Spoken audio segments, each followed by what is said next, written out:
नमस्कार, हून टीवी देख रहे हैं आप। मैं हूं आपके साथ विशालगढ़। खबरों की शुरुआत करेंगे बड़ी खबर से। लोहाघाट राष्ट्रीय राजमार्ग में बागघरा के पास बारात की गाड़ी 200 फीट गहरी खाई में जा गिरी है। हादसे में 5 लोगों की मौके पर ही मौत हो गई, जबकि 5 लोग घायल भी बताए जा रहे हैं। दुर्घटना की सूचना मिलने पर थाना अध्यक्ष लोहाघाट अशोक कुमार के नेतृत्व में पुलिस, एसडीआरएफ और फायर टीम दुर्घटना स्थल पर पहुंची है, जिन्होंने ग्रामीणों की मदद से घायलों को खाई से निकालकर लोहाघाट उप जिला चिकित्सालय पहुंचाया है।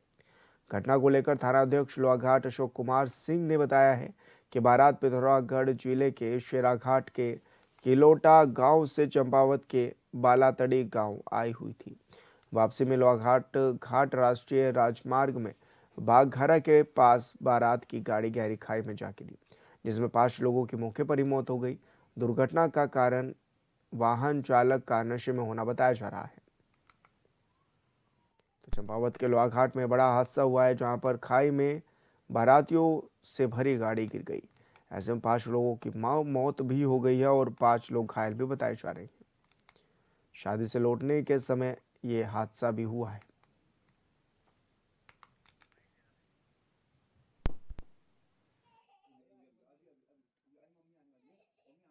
ये 2:30 से 3 बजे मतलब रात के घाट ब्रिज के पास में गाड़ी गिरी है बता रहे हैं। ये हमारे पास मरीज़ पहुँचे हैं 5 टोटल, 5:30 से 6 के बीच में, जिसमें से 4 लोग एकदम स्टेबल हैं। एक की थोड़ी हालत गंभीर थी तो उसको आगे डिस्ट्रिक्ट हॉस्पिटल भेजा गया है। जी, अभी उपचार चल रहा है। अभी ये यहीं पे भर्ती रहेंगे कुछ समय के लिए।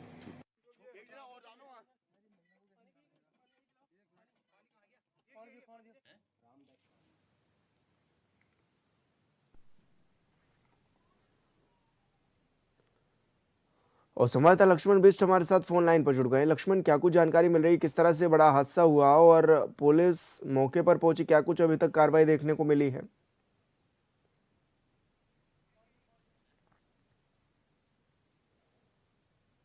लक्ष्मण, आप तक मेरी आवाज पहुंच पा रही है?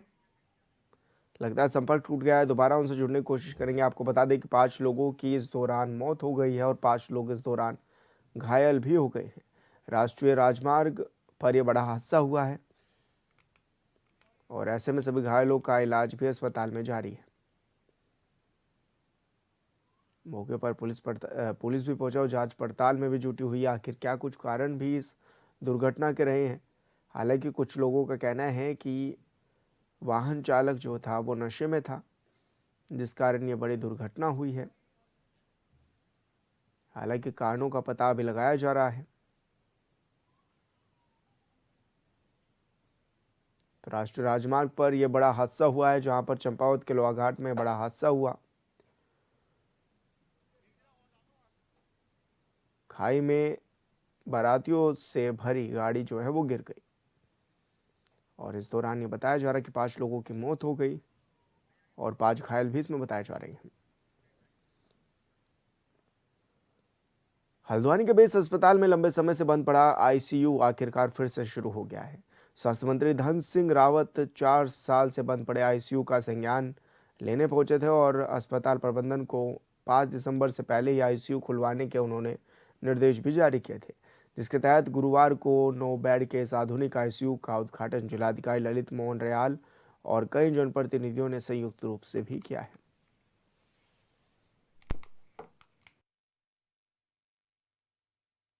की बहुप्रतीक्षित मांग थी और आप लोगों के आग्रह पे माननीय स्वास्थ्य मंत्री जी ने इसका त्वरित संज्ञान लिया। यहाँ पर बेस अस्पताल में इंटेंसिव केयर यूनिट का आज यहाँ इनॉग्रेशन हुआ है।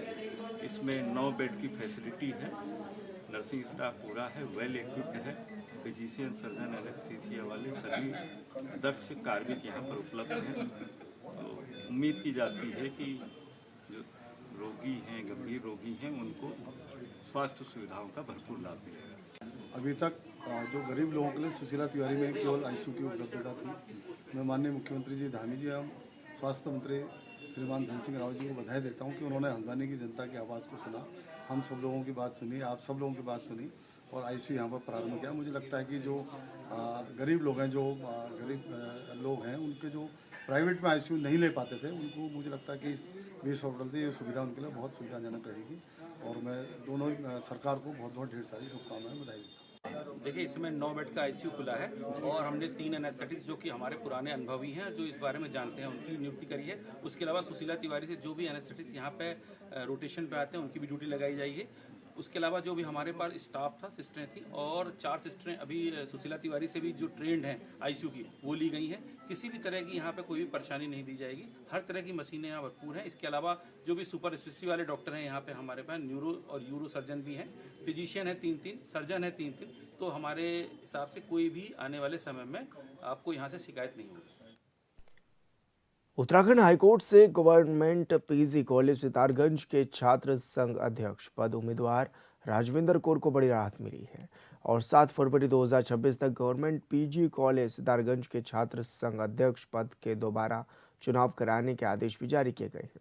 अध्यक्ष पद की दावेदार राजविंदर कौर के गलत तरीके से उसका नामांकन रद्द करने को लेकर दायर याचिका पर सुनवाई हुई है। मुख्य न्यायाधीश जी नरेंद्र और न्यायमूर्ति सुभाष उपाध्याय की खंडपीठ ने सुनवाई की है।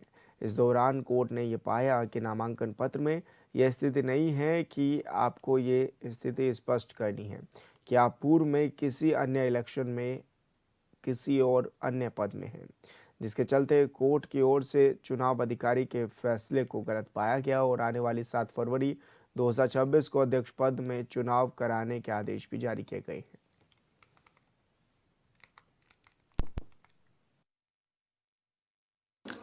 सर देखिए ये मामला है गवर्नमेंट पीजी कॉलेज सितारगंज का।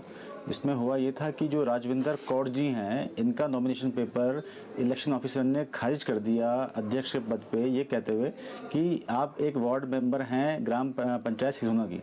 उसके बाद जब हमने ऑनरेबल कोर्ट में आर्ग्यू किया कि ये तो कहीं कंडीशन डिस्क्लोज करनी नहीं है कि आप मेंबर हैं नहीं है, तो ऑनरेबल कोर्ट ने सारी पार्टियों को सुनने के बाद हमारे आर्ग्यूमेंट को सही पाया और उसके बाद ऑनरेबल कोर्ट ने 7 फरवरी 2026 को रीपोलिंग के आदेश कर दिए हैं अध्यक्ष के पद पे। उत्तराखंड हाईकोर्ट ने बागेश्वर के कांडा तहसील समेत कई अन्य गांवों में अवैध खड़िया खनन से आई दरारों के मामले में जनहित याचिका के अलावा 165 खनन इकाइयों के संबंधित याचिकाओं पर एक सुनवाई की, जिस दौरान सुप्रीम कोर्ट में पेश की गई रिपोर्ट की मूल कॉपी भी कोर्ट में तलब की गई। साथ ही कोर्ट ने एक जिला खनन अधिकारी से मूल्य रिकॉर्ड कोर्ट में पेश करने को कहा है। वहीं इष्टदेव स्टोन क्रशर के संबंध में जीएसटी और इनकम टैक्स डिपार्टमेंट की ओर से कोर्ट में सील बंद रिपोर्ट पेश भी की गई।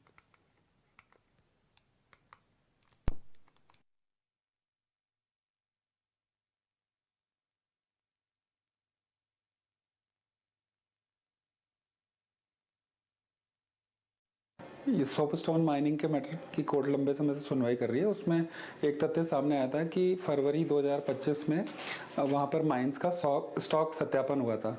उसकी रिपोर्ट को लेके कुछ भ्रम उत्पन्न हुआ था, जो कि सुप्रीम कोर्ट की हेयरिंग में वही रिपोर्ट पेश की गई है, परंतु किन्हीं अन्य तथ्यों के साथ वो रिलाई की गई है PSLP में। उसकी मूल कॉपी उस रिपोर्ट की कोर्ट ने तलब की है और जो जिला खान अधिकारी है उनके यहाँ से रिकॉर्ड मंगाया है ओरिजिनल।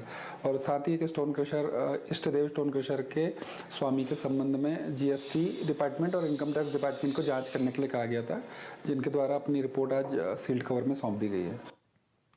तेलंगाना के मुख्यमंत्री रेवंत रेड्डी के हिंदू देवी देवताओं पर दिए गए विवादित बयान को लेकर उत्तराखंड के ग्रामीण इलाकों में भी विरोध तेज हो गया है। विकासनगर में बीजेपी युवा मोर्चा के कार्यकर्ता सड़क पर उतर आए। कार्यकर्ताओं ने रेवंत रेड्डी का पुतला दहन कर जमकर नारेबाजी की। युवा मोर्चा के कार्यकर्ताओं का कहना है कि तेलंगाना सीएम रेड्डी का विवादित बयान हिंदू आस्था पर सीधा प्रहार है और इससे देश की धार्मिक सौहार्द और सामाजिक एकता को भी ठेस पहुंचती है। कार्यकर्ताओं ने मामले में कड़ी कार्रवाई की भी मांग की है। भाजयुमो अध्यक्ष देहरादून ग्रामीण संजय तोमर और महामंत्री नीरज चौहान ने कहा है कि रेवंत रेड्डी का बयान बेहद शर्मनाक है।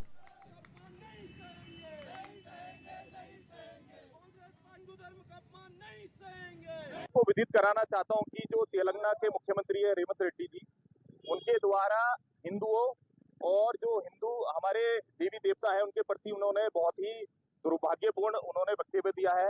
उनके प्रति उन्होंने बहुत ही जिसे मैं बोल सकता हूँ समाज में जिस प्रकार से अराजकता फैल सकती है उस तथ्य के आधारित उन्होंने अपने शब्दों का प्रयोग करा है और उसी के विरोध में आज भारतीय जनता युवा मोर्चा द्वारा यहाँ पर उनका पुतला दहन किया गया है।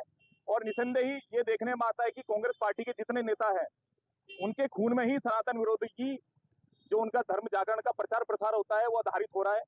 तो निसंदेह ही उनके इस वक्तव्य से पूरे देश के जितने हमारे सनातन हिंदू भाई हैं, जो करोड़ों हिंदू भाई बहन है हमारे, उनके विचार को उन्होंने प्रभावित करने का काम किया है। भारतीय जनता देहरादून ग्रामीण युवा मोर्चा द्वारा यहाँ पे पुतला दहन किया गया। ये जो तेलंगाना के मुख्यमंत्री है रेवंत रेड्डी, इनका पुतला हमने भारतीय जनता युवा मोर्चा देहरादून ग्रामीण ने फूका है। इसका प्रमुख कारण ये है कि ये जो मुख्यमंत्री रेवंत रेड्डी जी है, ये हिंदू धर्म का अपमान करते हैं, हिंदू धर्म के देवी देवताओं का अपमान करते हैं। करोड़ों करोड़ों सनातन प्रेमी जो सनातन धर्म से आस्था प्रेम रखते हैं, इनका सरासर वो बिल्कुल इनको निंदनीय टिप्पणी करके इनकी आस्था को ठेस पहुंचाने का काम कर रहे हैं। हम इसका घोर विरोध करते हैं और रेवंत रेड्डी को शर्म आनी चाहिए। इनका जो मानसिक संतुलन वो बिगड़ चुका है। ये मुख्यमंत्री संवैधानिक पद पे होते हुए भी ऐसी टीका टिप्पणी करते हैं, यह बिल्कुल अशोभनीय है, ये संविधान के खिलाफ है। बड़ी खबर को रुक करेंगे। उत्तराखंड के पहाड़ों में जंगली जानवरों का आतंक जारी। पौड़ी के गांव में गुलदार ने युवक को बनाया निवाला। गुस्साए ग्रामीणों ने विधायक और डीएम का भी किया है घेराव। तो ये बड़ी खबर आप तक पहुंचा रहे हैं। गजल्ड गांव के लोगों ने कई घंटों तक सड़क को किया जाम। गुलदार के आतंक को देखते हुए पौड़ी में 48 स्कूल आज भी बंद। विभाग ने आदमखोर गुलदार को मारने का भी आदेश किया जारी। प्रभावित इलाकों में कैमरा ट्रैप और ड्रोन से भी की जा रही निगरानी। ऐसे में स्पेशल टीम को भी वन विभाग ने मौके पर किया तैनात। तो ये बड़ी खबर आप तक पहुंचा रहे हैं, जहां पर कई घंटों तक सड़क को जाम भी किया ग्रामीणों ने। गुलदार के आतंक को देखते हुए पौड़ी में 48 स्कूल आज रहेंगे बंद।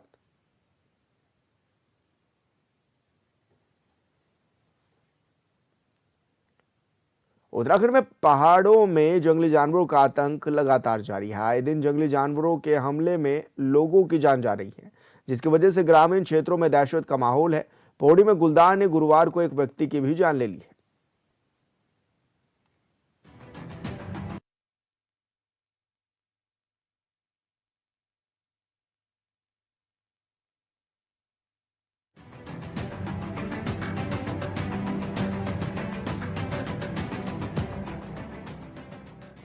पौड़ी के गजल्ड गांव में गुरुवार की सुबह गुलदार ने एक व्यक्ति पर हमला कर उसकी जान ले ली, जिसके बाद पूरे क्षेत्र में दहशत फैल गई। घटना की सूचना मिलते ही जिला प्रशासन और वन विभाग की टीम मौके पर पहुंची, लेकिन ग्रामीणों में भारी आक्रोश देखने को मिला। देखिए, ये घटना ग्राम गजल्ड और इडवालसू पट्टी के अंतर्गत जो है, यहाँ पे हमारा एक मंदिर है भगवती का, और जो जिनको बाघ ने पकड़ा है वो सुबह जो है रोजाना उनका दिया बत्ती करने का जो था कार्यक्रम रहता था। तो सुबह वो दिया बत्ती करके जब घर जा रहे थे तो अचानक से जो है बाघ ने उन पे हमला कर दिया, और मंदिर से थोड़ी दूरी पे जो है उनकी अभी डेड बॉडी मिली है। और प्रशासन का इसमें जो है कोई भी वो नहीं है। अपने निचले स्तर के कर्मचारियों को उन्होंने जो है यहाँ पर भेजा हुआ है, और उनका इसके प्रति कोई वो नहीं है। और हमारा भी ये कहना है कि जब तक यहाँ पर बाघ को शूट एंड साइड मारने के आदेश नहीं दिए जाएंगे, तब तक हमने जो है वन विभाग के कर्मचारियों को यहाँ पर बंदी बना के रखा हुआ है। ग्रामीणों ने जिलाधिकारी और गढ़वाल डीएफओ को तुरंत मौके पर बुलाने की मांग की। इसी बीच स्थानीय विधायक राजकुमार पौरी के पहुंचने पर ग्रामीणों ने जोरदार विरोध किया और सरकार के खिलाफ नारेबाजी की। ग्रामीणों ने विधायक से वन मंत्री सुबोध उनियाल और मुख्यमंत्री पुष्कर सिंह धामी से बात कराने की मांग की, लेकिन फोन न उठने पर गुस्सा और बढ़ गया। बजे के आसपास घटी है घटना, और हमें इंसाफ चाहिए। हमें नहीं इनके पैसे चाहिए, हमें कुछ नहीं चाहिए। हमें ये ना मैं यहाँ पिंजरा लगाने देंगे या सीधा उन बाघों को मारूं। हमें नहीं, हमें इंसाफ चाहिए। बाकी हमें कुछ नहीं चाहिए। हमें ना पैसे चाहिए ना कुछ चाहिए, हमें इंसाफ चाहिए। हमारा भाई गया है, हमें कुछ नहीं चाहिए। और सीधा यहाँ हमें मुख्यमंत्री से ऑर्डर चाहिए, शूट करने का ऑर्डर चाहिए। हमें कुछ नहीं चाहिए इनका। तो विभाग सो रखा है ना, विभाग कुछ नहीं कर रहा है। विभाग कुछ नहीं। विधायक साहब भी अब आ रहे हैं। सुबह 6 बजे से घटना हो रखी है। जो जनता नहीं आती तो बॉडी तो मिलती भी नहीं, बॉडी की तो टुकड़ी भी नहीं मिलती अगर जनता नहीं आती तो। और ये जो वो है जो इतने वो है अब आ रहे हैं, विधायक भी अब आ रहे हैं, वो जंगलात वाले भी कितनी देर में आए। आक्रोशित ग्रामीणों ने वन विभाग के कर्मचारियों को एक कमरे में बंद कर विरोध शुरू कर दिया। उनका आरोप है कि लगातार हो रहे गुलदार के हमलों पर विभाग कोई ठोस कार्रवाई नहीं कर रहा है और हर बार निचले कर्मचारियों को भेजकर जिम्मेदारी से पल्ला झाड़ लिया जाता है। ग्रामीणों ने साफ चेतावनी दी है कि जब तक जिलाधिकारी और गढ़वाल डीएफओ मौके पर नहीं पहुंचते, वन विभाग के कर्मचारियों को नहीं छोड़ा जाएगा। देखिए, घटना दुखद है। सुबह हमें 9 बजे यहाँ से सूचना मिली थी और तत्काल प्रभाव से हम टीम सहित यहाँ पहुँचे और पब्लिक का रोष देखते हुए मतलब वो हमारी तो सारी तैयारी, हमने पिंजरा लाया है मतलब अपनी ट्रैक कैमरा ट्रैप वगैरह लगाने का और बॉडी को अपने उसमें लेने के लिए, लेकिन ग्रामीण उस पर बिल्कुल एग्री नहीं हो रहे। तो हम तो अपनी तैयारी से आए हैं सभी स्टाफ। फूलदार मारने की हुआ तो हमने सूचना भेज दिया और डीएफओ साहब के स्तर से भी ऊपर उस पर लेटर जारी कर दिया गया है। तो जल्दी इस पे मतलब वो मिल जाएगी, अनुमति मिल जाएगी। स्थिति तनावपूर्ण देखते हुए जिलाधिकारी स्वाति एस भदौरिया मौके पर पहुंची और हालात को संभालने का प्रयास किया। इस दौरान ग्रामीणों ने उनके सामने सड़क पर लेटकर जाम भी लगा दिया। जिलाधिकारी ने ग्रामीणों को आश्वासन दिया है कि गुलदार को मारने के लिए शूटर भेज दिए गए हैं और मृतक के परिवार को हर संभव सहायता प्रदान की जाएगी। आश्वासन के बाद ग्रामीण धीरे धीरे शांत हुए और हालात सामान्य होने लगे। मैं वास्तव में आज बहुत ही ये दर्दनाक घटना यहाँ पर हुई है और इससे पहले भी कई जगह पर ऐसी घटनाएं हुई हैं और समय समय पर जिलाधिकारी और वन विभाग के अधिकारी को बात करते हुए इस समस्या का समाधान करने के लिए बार बार बात कही गई है, लेकिन वास्तव में क्षेत्र में जो घटनाएं घट रही हैं इसका मतलब प्रशासन की कहीं ना कहीं कमी है और इसके लिए अधिकारियों से बातचीत करके क्षेत्र में ऐसी घटनाएं न हों इसके लिए कहा गया है।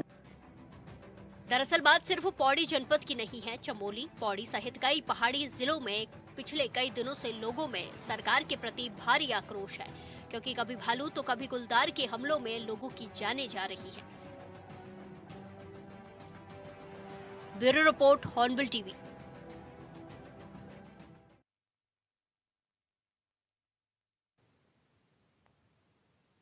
मुख्यमंत्री के निर्देशों के बाद हरिद्वार में अवैध धार्मिक संरचनाओं पर प्रशासन की बड़ी कार्रवाई लगातार जारी है। इसी के तहत रुड़की के शहीदवाला ग्रांट में सरकारी भूमि पर बनी एक अवैध मजार को कब्जाधारी ने खुद ही जेसीबी से ढा दिया है। यह मजार लंबे समय से अवैध कब्जे में थी, जिसे लेकर जिलाधिकारी मयूर दीक्षित की ओर से पहले ही नोटिस जारी भी किया गया था।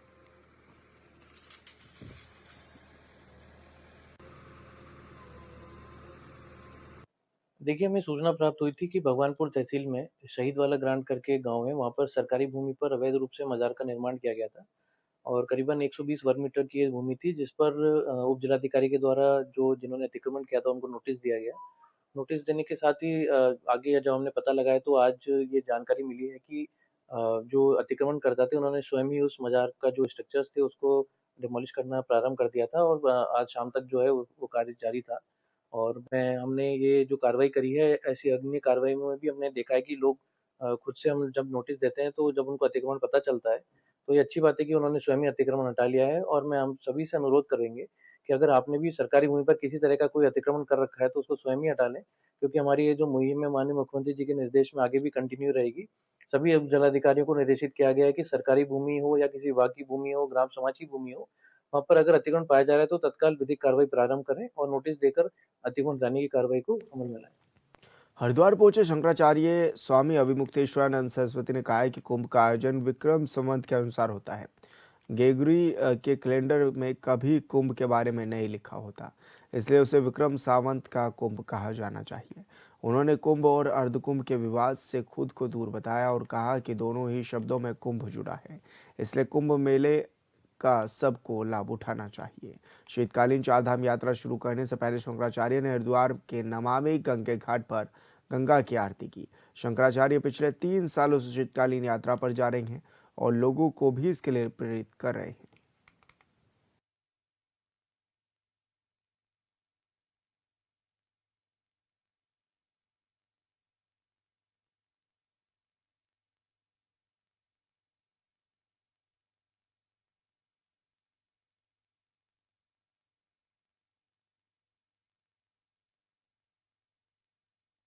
कि 2027 में कुंभ नहीं हो सकता, क्योंकि 2027 जो है ये ग्रेगरी की गणना है, ईसाइयों की गणना है और ईसाइयों की गणना में कुंभ जैसी चीज होती नहीं। ग्रेगरी ने कभी भी अपने कैलेंडर में कुंभ होगा ऐसा कुछ निरूपण किया नहीं है, इसलिए कुंभ 2027 में हो नहीं सकता है। इसलिए 2027 और कुंभ इनको साथ साथ रख करके चलना सही नहीं है। इसलिए आप हमारे विक्रम संवत की बात करिए तो विक्रम संवत अभी 2082 चल रहा है, फिर 2083 आएगा, उसके बाद 2084 आएगा और 2084 विक्रम संवत में हरिद्वार में आयोजन होगा। अब जहां तक एक झगड़ा लगा दिया है लोगों। और फिलहाल इस बुलेटिन में मेरे साथ इतना ही। आप देखते रहिए हॉर्नबिल टीवी। नमस्कार।